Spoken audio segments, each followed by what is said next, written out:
18 어른이라는 표현을 들어보셨습니까?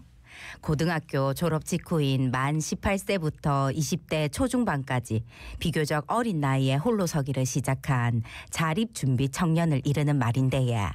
열매를 꿈꾸고 이들에게 진정으로 필요한 것은 무엇인지 부산 최초로 자립준비 청년 커뮤니티 공간을 만든 분을 모시고 이야기 나눠보겠습니다. 예, 자립준비 청년 공동체 몽실의 이진희 대표 스튜디오에 함께합니다. 대표님 어서 오십시오. 안녕하십니까? 네, 안녕하세요. 예, 네. 대표님 먼저 대표님 본인부터 좀 소개해 주실까요? 네, 저는 그 자립준비 청년들과 함께하는 몽실의 대표 이진희라고 합니다. 그리고 현재 지금 금정구 부산대 지하철역 근처에서 몽실 커피를 운영하고 있습니다. 예. 말씀해 주신 내용 중에 자립준비 청년이란 어떤 청년을 이르는 것인지 좀 자세히 말씀해 주신다면 예. 네. 자립준비 청년은 이전에는 보호종료 아동이라는 단어로 사용했었는데요. 그 아동 양육시설이나 그룹홈, 가정 위탁시설에서 생활하다가 만 18세가 되어 시설에서 나오게 된 청년들을 말합니다. 그러면 대표님께서는 자립준비 청년으로서 시기를 어떻게 보내셨는지 일단 여쭤볼까요?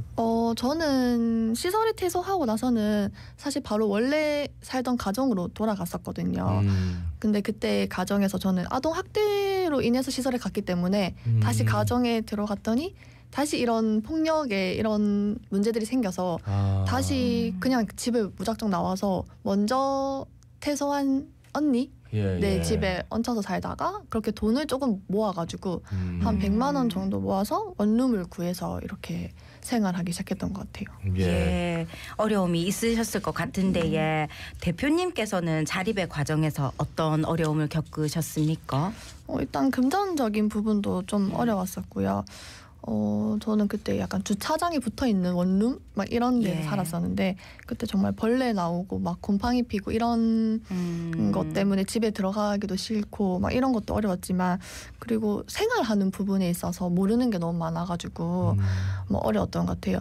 그냥 공과금을 원룸에 살 때는 그냥 이렇게 관리비 이렇게 해서 나왔던 거, 한꺼번에 나왔었는데 이제 주택을 가고 나니까 뭔가 도시가스랑 수도랑 전기세 이런 게 다 따르고 또 제 이름으로 그거 명의를 변경을 해야 되고 막 이런 것들이 되게 어려웠던 것 같아요. 뭔가 처음에 물어볼 사람도 없고 이걸 처음 해보는 것들이니까 그런 게 다 이런 생활하는 부분에 있어서 뭔가 가르쳐 주는 게 없으니까 어려웠던 것 같아요. 갑자기 종료.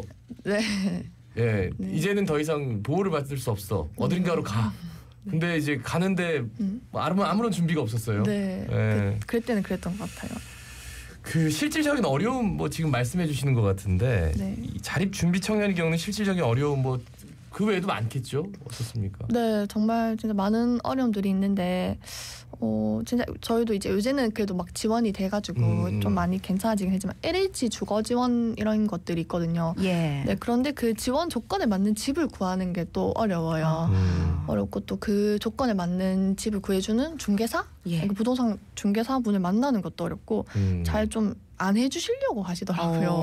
네, 그래서 집 구하는 것조차도 좀 많이 어렵고 처음에는 그리고 그런 것들이 막 이렇게 절차들이 있는데 부동산 계약 절차들이 있는데 그런 걸 다 모르다 보니까 이게 좀 더 까다로운데 뭔가 그냥 일반적인 부동산 중개사들이 하는 것처럼 해버리면 또 안 되는 것들이 있는데 그런 부분에 헷갈리거나 실수를 하는 경우도 막 있고 그러면은 금전적인 손해를 나중에 보기도 하고 크게 막 그렇게 보진 않는데 좀 시간이 딜레이되거나 그 집을 놓치거나 막 이런 경우들이 생겨요. 네, 어쨌든 간에 일단 부동산 문제는 진짜 네. 저도 잘 몰라요. 네, 어렵으니까. 네. 근데 이제 당장 자립을 해야 되는 청년들이 네, 맞아요. 그래서 전화로 많이 물어보기도 하고 그래서 막 뭔가 당황스럽고 잘 모르는데 뭔가 잘 되지도 않고 이러니까 참 답답했을 것 같습니다. 맞아. 가끔 그래서 가계약금 같은 경우에는 날리는 경우도 조금씩 있어요. 아이고. 보건복지부에 따르면 18세 미만 아동 중에 3만 명 가량이 시설 또는 위탁 가정에서 보호를 받고 있는데 이 중에 매년 2,400여 명이 보호 종료 연령이 된다고 하더라고요. 현재 주거 등 자립준비 청년에 대한 제도적 지원은 어떻게 이루어지고 있습니까? 네, 현재 제도적 지원은 좀 시도마다 다 차이는 있지만 부산의 경우에는 자립정착금은 1,000만 원, 그리고 자립수당은 50만 원. 그 외에 또 이렇게 자립지원센터에서 퇴소한 이후에 이제 사례 관리를 하면서 뭐 금융, 경제, 뭐 의료, 뭐 정신건강, 취업 이런 다양한 지원들을 연계해서 도움을 주는 걸로 알고 있습니다. 예. 근데 이렇게 받아서 네. 그죠. 이제 뭔가를 꾸린다는 게 현실적으로 너무 힘들 것 같아. X부터가. 예. 네. 일단은 예. 근데 이제 현재 이런 지원이 실질적으로 자립에 있어서 도움이 돼야 되는데 이게 어느 정도 도움이 되고 있는지 현장 얘기를 좀 해주신다면 어떻습니까? 네. 사실은 그래도 예전보다는 많이 이제 실질적으로 도움을 주고 계시기 때문에 좀 어느 정도 도움은 되고 있고요. 뭐 정부뿐만 아니라 사실은 민간 단체들에서도 되게 지원을 많이 해주는 게 있어서 그런 혜택들을 이용하면은 좋은 경우도 많아요. 약간 대학 진학 같은 경우에는 예전에는 진짜 대학을 갈 생각을 많이 못했는데 지금은 그래도 뭐 돈 때문에 대학 진학을 포기하는 경우는 좀 없는 것 같아서 네, 그런 부분은 조금 혜택이 있는데 문제는 이제 그 많은 혜택과 지원들이 있는데 잘 몰라요. 네, 네, 정보를 좀 잘 모르거나 본인 스스로 그거를 좀 활용하는 거 이런 건 좀 다 개개인의 조금의 차이에서 좀 오는 것 같아요. 이런 실질적인 것들은. 그리고 한 가지 여쭤보고 싶은 게 그 광고에서 자립준비 청년을 도와주세요 해가지고 이렇게 민간 단체가 네네 많이 맞아요. 후원해달라 이렇게 해가지고 하잖아요. 그럼 실제로 그 민간 단체에서 도움을 많이 받고 있다는 말씀이네요, 그죠? 네, 그런 사업체에서도 막 이런 사업들을 막 열어주셔요. 그러면은 지원 아이들이 신청을 하면은 그 분야에 따라서 막 도움을 주시고 하시더라고요. 그러니까 기부를 했을 때 이제 어떻게 하는지 잘 모르시는 분들도 있을 것 같아가지고 실제로 이제 도움이 된다. 네네 많이 단체들 적극적으로 하고 있고 해주십니다. 예. 그러면 또 하나 걱정인 게 자립 준비 청년 중에는 대표님처럼 잘 자리를 잡는 분도 계시겠지만 이 자립 지원 기간인 5년 안에 자립을 못하면 어떻게 되는 겁니까? 이 그 5년 이내 자립이라는 말 자체가 아마 자립수당 때문에 나온 것 같긴 하거든요. 왜냐면 자립수당의 경우에는 이제 퇴소하고 5년이 지나면 받을 수가 없고 또 다른 어떤 다양한 지원들 중에서도 5년이 지나면 못 받는 그런 지원들이 막 있어요. 네. 그런 것 때문에 이제 5년 안에 자립이라는 말이 나온 것 같은데 사실 뭐 주거 지원의 경우에는 5년이 지나도 계속해서 받을 수 있고 연장이 가능한 지원들이 있고 또 뭐 그냥 만 29세, 뭐 만 39세까지 지원해주는 청년 지원들도 많기 때문에 당장의 큰 어려움에 처하지는 않는 것 같아요. 근데 대신 이 뭐 5년 이내 자립이라는 것 자체가 사실 뭐 그냥 일반 청년들한테도 워낙 어려운 문제이지 않을까 싶어서. 네. 그러니까 앞서 뭐 등록금 대출 받은 거 못 갚아가지고 다들 그러고 있다. 3년, 5년 뭐 이렇게 못 갚는다. 취직을 못하니까. 근데 지금 자립 청년들 같은 경우에는 그래 5년. 자립수당 외에도 그냥 주거 지원 수당 계속 나오는군요. 네, 주거 같은 경우에는 계속 연장해서 사용을 할 수가 있고요. 아마 그래도 이제 5년 이후부터는 좀 본인이 적극적으로 이제 돈을 열심히 벌어야지. 좀 액수가 깎이는 건 확실히 느껴지는 네, 그런 부분이 있습니다. 그 진정 필요한 게 뭔지 자립 준비 청년에게. 저는 아무래도 뭐 이런 금전적인 것보다는 사실 좀 약간 자아 정체성이 제일 필요하다고 생각을 하거든요. 왜냐하면 이 자립이라는 게 사실 경제적 지원도 그렇고 뭐 심리적 지원도 그렇고 너무 좋은 지원들이 많지만 이 나 스스로가 이 자아 정체성이 잘 확립되지 않으면 뭔가 밑빠진 독에 물 붓는 듯한 느낌이 들더라고요. 그래서 일시적으로 많은 지원들이 도움은 될 수는 있겠지만 그 이전에 나 스스로가 내가 어떤 사람이고 내가 누구고 내가 어떻게 살아야 하는지를 좀 알지 못하면 계속 그 어려움에 처하는 것 같아요. 사실 저희는 이미 이제 부모의 부재나 뭐 이런 다양한 원인들로 인해서 시설에 들어가서 살기 때문에 애초에 내가 누군지 내가 어떤 사람인지를 아는 경험 자체가 조금 부족하다고 해서 그거부터 좀 저는 좀 확립이 되는 것 같아요. 자아 정체성, 내가 누군지. 사실 성인 되고 나서 자기가 뭘 좋아하는지를 깨닫는 친구도 되게 많고요. 그전에는 자기가 어떤 사람인지 잘 깨닫지 못한 것 같아요. 그냥 단체 생활의 일원으로서 계속 살다 보니까는 맞습니다. 개인이 없는 듯한 느낌. 자아 정체성을 깨달으면은 그런 정보도 스스로 더 찾아보려고 노력하고 하면서 뭔가 또 삶에 활력이 생기고 그럴 것 같다는 생각이 드는데 우리 대표님께서 지금 부산 최초로 자립 준비 청년들을 위한 커뮤니티 공간을 만들고 운영하고 계신데 이름이 몽실커피라고 요거 소개해 주시죠.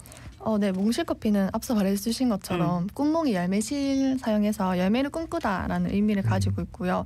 처음에 이게 시작하게 된 거는 우리가 퇴소한 후에도 계속 만날 수 없을까라는 그런 생각으로부터 시작을 되었어요. 저희 몽실이라는 공동체가 이 몽실 커피가 생기기 이전부터 시설에 있는 고등학생 친구들과 만나면서 멘토링 프로그램을 했었거든요. 네, 근데 그 당시에 이제 고3인 친구들이 되게 많았었는데 이 친구들이 이제 곧 퇴소를 하게 되니까 졸업을 하면 그러면 얘네들과 이제 어떻게 만나지? 여기서부터 시작을 해서 저희가 퇴소하고서 나서도 우리가 계속 만날 수 있는 공간이 있었으면 좋겠다 이런 생각을 하면서 사회적 기업의 형태로 이렇게 몽실커피를 만들게 되었습니다. 예, 그 자리 프로그램도 뭐 이렇게 많이 만들었다고 들었어요. 네. 예, 그 몽실에 어떤 자리 프로그램을 진행하고 있습니까? 네, 지금 저희 몽실이랑 공동체가 함께하는 프로그램들이 있는데요. 일단은 일반적인 자립 교육 프로그램과는 좀 달라요. 저희는 우리가 스스로 나를 알아가는 게 자립의 시작이라고 생각하기 때문에 주로 경험형, 체험형 프로그램들이 많은데 먼저 이제 시설에 사는 고등학생 아이들과 이제 멘토링, 자립 멘토링 프로그램 하는 게 있고요.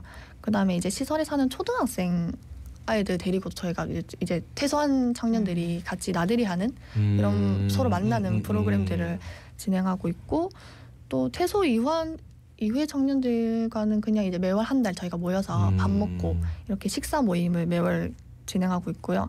그 위에도 이제 뭐 농촌 일손 돕기나 이렇게 애들끼리 모여서 축구하는 커뮤니티 이런 그런 등의 프로그램들 저희가 진행하고 있어요. 당장 제 개인적인 의견입니다만 네. 일단 뭐 만났으니까 네. 만남이라는 게 이제 계속 이루어진다면 급할 때 부동산 어떻게 해야 돼요? 이렇게 전화 한 통 하고 그거 대답해 주는 게 그거 네. 엄청 클 것 같아요. 네, 실제로 애들이 막 진짜 아플 때 전화하거나 무슨 그렇지. 네, 뭐 예. 궁금한 거 있거나 어떤 일 있을 때 물어보거나 이러는 경우가 되게 많아요.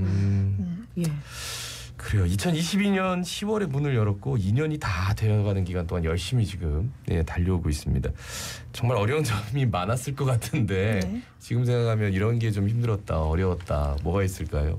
네, 처음 저희가 시작할 때는 그래도 뭔가 저희가 이제 카페를 열어서 우리가 열심히 벌어서 우리 돈으로 다 열심히 프로그램을 운영하자 이렇게 이런 마음이 있었는데 그게 제 생각만큼은 쉽진 않더라고요. 그리고 또 저희가 더 잘 돼서 뭔가 자립준비 청년들 많이 고용하고 이루고 싶었던 희망으로 시작을 했는데 생각보다 많이 어려웠긴 했는데 이런 경제적인 부분도 좀 어려웠고 그리고 그냥 개인의 우리의 역량 이런 것들이 많이 부딪히면서 어려서 그래서 저희가 이 카페를 운영하고 또 프로그램도 운영하고 하다 보니까 너무 뭔가 이렇게